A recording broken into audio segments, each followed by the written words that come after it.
Friends, உங்கள் வீட்டில் சாப்பாடு மீந்து போச்சா? அப்போ இது மாதிரி செஞ்சு பாருங்கள். டேஸ்ட்டு அட்டகாசமாக இருக்கும்.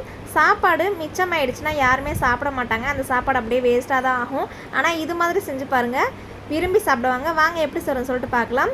இந்த ரெசிபி செய்ய மீதமுள்ள சாப்பாட்டை அப்படியே எடுத்து வச்சுக்கோங்க. இது அப்படியே இருக்கட்டும். இப்போ அடுப்பில் ஒரு கடாய் வச்சுக்கோங்க. கடாய் நல்லா ஹீட் ஆனதுக்கப்புறம் இதில் 1 டேபிள் ஸ்பூன் அளவுக்கு ஆயில் விட்டுக்கலாம். ஆயில் விட்டால் நல்லா காஞ்சதுக்கப்புறம் இதில் கொஞ்சமாக சோம்பு சேர்த்துக்கலாம். சேர்த்துட்டு நல்லா பொரிய ஆரம்பித்ததும் ஒரு பெரிய சைஸ் வெங்காயத்தை இது மாதிரி நீள் வாக்கில் கட் பண்ணி எடுத்து வச்சுருக்கேன், அதை சேர்த்துக்கலாம். சேர்த்துட்டு ரொம்பலாம் வதக்க வேண்டாம், லைட்டாக ஒரு 2 நிமிஷம் மட்டும் வதக்கி விட்டுக்கோங்க. அப்போ தான் நமக்கு சாப்பிட்றதுக்கு நல்லா இருக்கும். நல்லா வதக்கி விட்டுட்டு இதில் கொஞ்சமாக முட்டைக்கோஸ் எடுத்து இது மாதிரி நீள் வாக்கில் கட் பண்ணி எடுத்து வச்சுருக்கேன், அதையும் சேர்த்துக்கலாம். சேர்த்துட்டு ஒரு பெரிய சைஸ் கேரட்டை நீள் வாக்கில் கட் பண்ணி எடுத்து வச்சுருக்கேன், அதையும் சேர்த்துக்கலாம். சேர்த்துட்டு நல்லா கலந்து விட்டுருங்க. ஒரு 2 நிமிஷம் மட்டும் வதக்கி விட்டுக்கோங்க. உங்கள்கிட்ட கேப்சிகம் இருந்தால் நீங்கள் அதை கூட சேர்த்துக்கலாம்.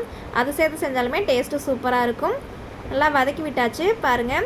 இப்போ இதில் தேவையான அளவுக்கு உப்பு சேர்த்துக்கலாம். சேர்த்துட்டு நல்லா மிக்ஸ் பண்ணி விட்டுக்கோங்க.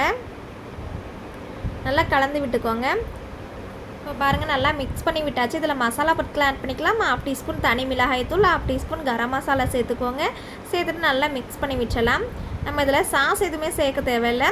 நம்ம வீட்டில் உள்ள பொருளை வச்சே ரொம்ப ஈஸியாக டக்குன்னு செஞ்சிடலாம். நல்லா மிக்ஸ் பண்ணி விட்டுக்கோங்க.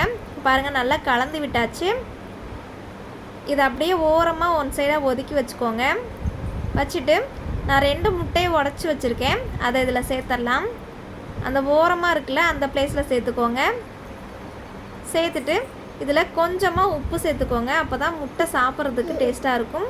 அதனால் கொஞ்சமாக ஒரு பிஞ்ச் அளவுக்கு மட்டும் உப்பு சேர்த்துக்கோங்க. நல்லா மிக்ஸ் பண்ணி விட்டுட்டே இருந்தோம்னா இது மாதிரி நல்லா வெந்து வரும். நல்லா தனித்தனியாக நல்லா உருண்டு வந்திருக்கு பாருங்கள். இப்போ நம்ம எல்லாத்தையும் சேர்த்து நல்லா கலந்து விட்டுலாம். நல்லா மிக்ஸ் பண்ணி விட்டுக்கோங்க. இப்போ பாருங்கள், நல்லா மிக்ஸ் பண்ணி விட்டாச்சு. முன்னாடியே எடுத்து வச்சுருந்த ரைஸை இதில் சேர்த்துடலாம். நீங்கள் எந்த அளவுக்கு சாப்பாடு எடுக்கிறீங்களோ அதுக்கேற்ற மாதிரி முட்டை சேர்த்துக்கோங்க, அப்போ தான் நல்லாயிருக்கும். சேர்த்துட்டு நல்லா கலந்து விட்டுலாம். மசாலா எல்லாமே ரைஸில் படுற மாதிரி நல்லா கலந்து விட்டுக்கோங்க.